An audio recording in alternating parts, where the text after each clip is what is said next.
8, and then C10. And here we can have the difference. So as we change the value here, in case gawin natin siyang 10, automatic na siyang nagbabawas. Same din yung kailangan natin gawin for in case naman na gusto nating to multiply. For example, 12, let's say EFGH. We want to multiply it by 2, so multiplication. No?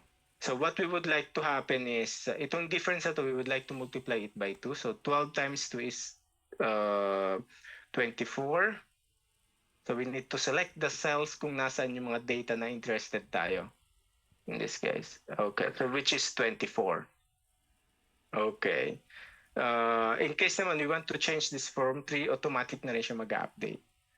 So this is mainly on how to make use of this mga function of this mga operational sign through Google Sheets. And then isa sa mga kailanganin lagi natin din is yung percentage, no? For example, percentage naman, this is very important once we're making a financial plan, we're making some projections to understand how to make use of percentage, no? Pag sinabi natin 2%, ang ibig sabihin lang niyan is 2 divided by 100. No? So so in terms of numbers, it is translated as 0.02. In case naman 20%, no? It means 20 divide 100.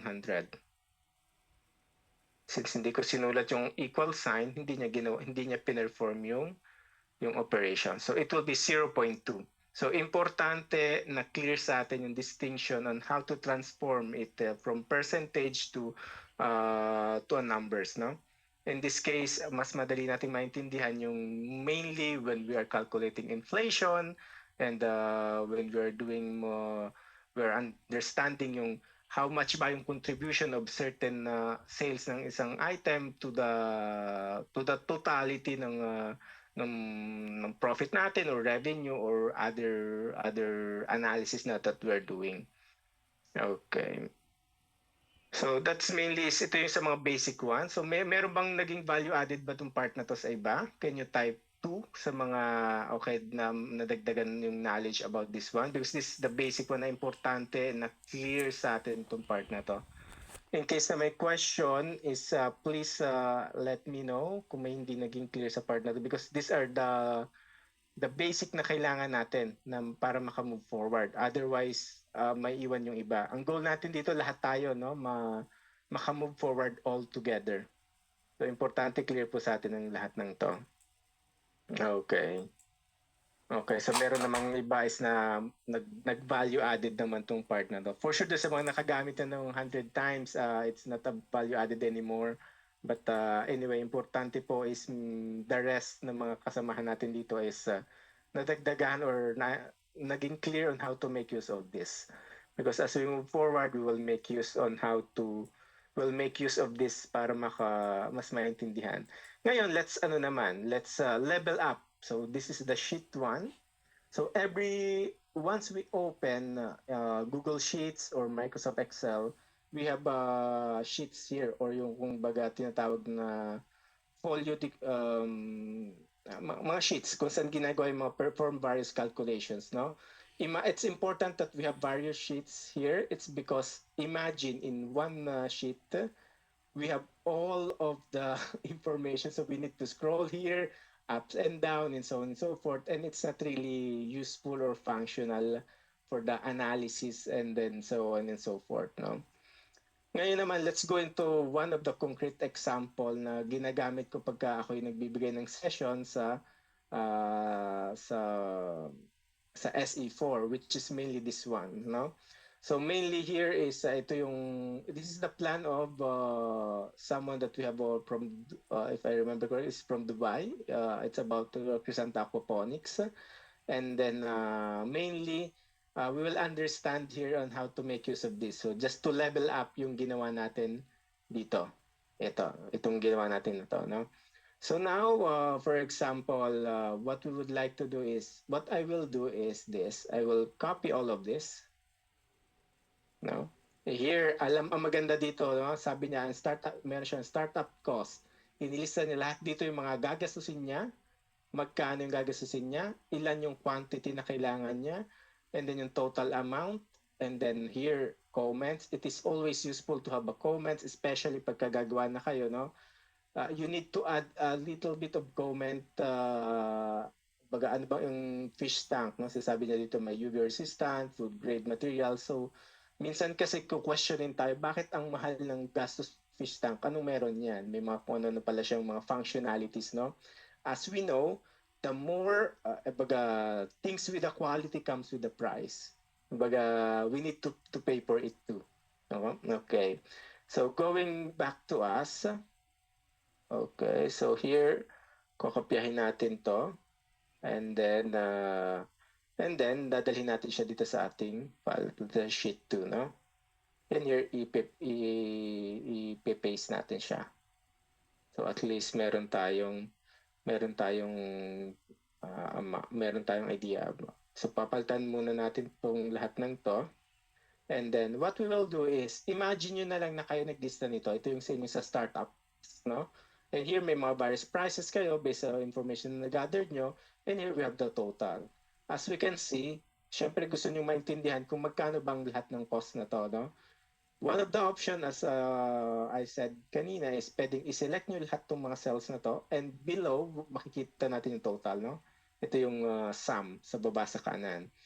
Or hindi naman natin siya gagawin manually na isa-isang cells na select, pipili na lang natin yung sum function. Sum function starting from the cell D4 up to D23. Oops, hindi siya na-recognize. D23. Okay, and then close parenthesis. And now we have the total. So, yan yung isa sa mga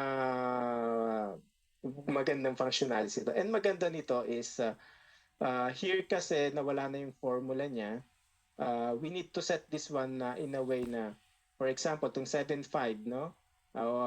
Once na pinalitan natin yung quantity dito, we want na automatic siyang nag-update. So para mangyari yon, anong dapat natin gawin? Yung nasabi natin kanina dito, yung functionality ng multiplication. No? So dito sa sheet 2, or let's call this startup cost na lang. Para at least startup cost. Ang kailangan natin gawin dyan is equal sign. Kasi we need to perform an operation. And now as you can notice, Google Sheets already suggesting the potential operation that you are mostly interested in, which is to multiply the B4 asterisk, because we're multiplying, times C4. Okay. So as we can notice, clicking this little cell D4, meron siyang formula. No? Pero yung the rest, the following, as we can see here, no? Wala siyang formula, it's number. Kasi kinopy-paste ko lang siya with only the values. So para mangyaring automatic yung maging calculation, what we will be doing is, it's either we double click this one, or in case, kasi may value na kasi sa baba, pwedeng hilahin nyo na lang. Click here, click and drag. So i-hold natin yung left mouse, yung left click ng mouse, hilahin natin siyang hanggang baba. Okay. Now, ang difference na niya is, every cell na i-click natin dito, no, meron na siyang formula. So, nangyayari po dyan is kinokopy niya yung formula na nandito sa taas, pababa, kasi hinila natin eh. No? At ang maganda nito, in case na once napalitan ko ang values dito, automatic na siya magtataas. No? 7.5 times 2 is magiging 15,000 na siya. So, pag ginawa natin siyang 2, 15,000, tumaas din itong nasa baba. So, nag-automatic siya nag-update. So, isa yan sa mga functionalities na maganda na meron tayo na matutunan natin to create well, no, itong sa Google Sheets na to create this plan. And then ano pa ba, here balik natin sa 1. Okay, as you can see, no, syempre sa pag-start ng isang business, it's not always bed and roses, no? Nila ganun, hindi naman lagi lahat magiging maayos, may mga risk din na kasama yan, no? And then, ang magandang ginawa nila dito is, meron silang nilagay na contingency fund. No? So, in simple terms, what does it mean is, in the personal finance perspective, it's the emergency fund. no?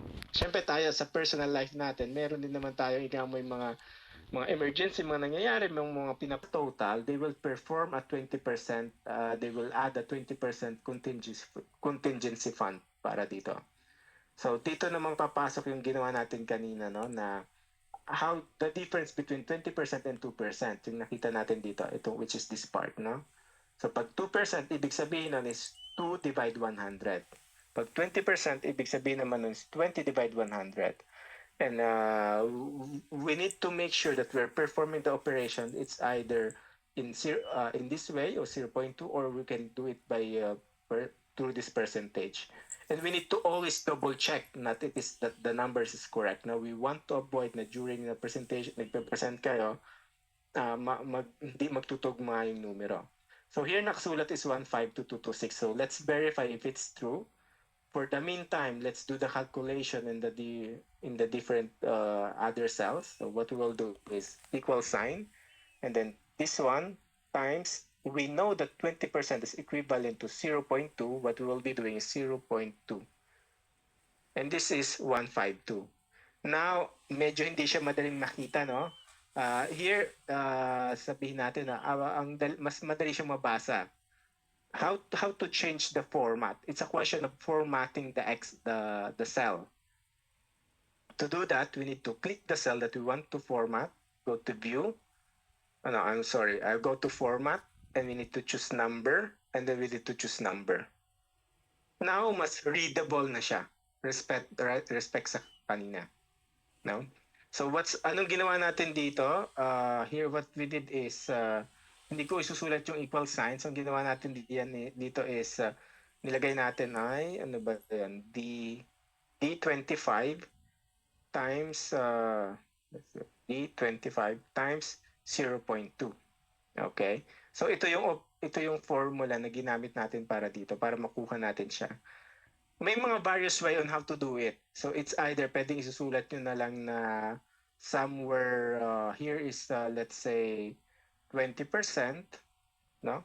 Pwedeng gawin na lang is okay, i-click natin yung cell and ita-times natin siya dito sa cell kung saan nakasulat yung 20%. Kasi hindi siya na-recognize. I think it's because of the formatting.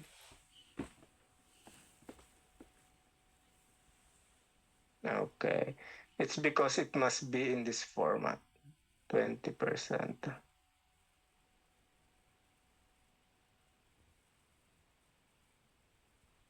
Bakit siya nagiging 3004? It's because I think this one. So it must be performed at the same way. Wait lang. No.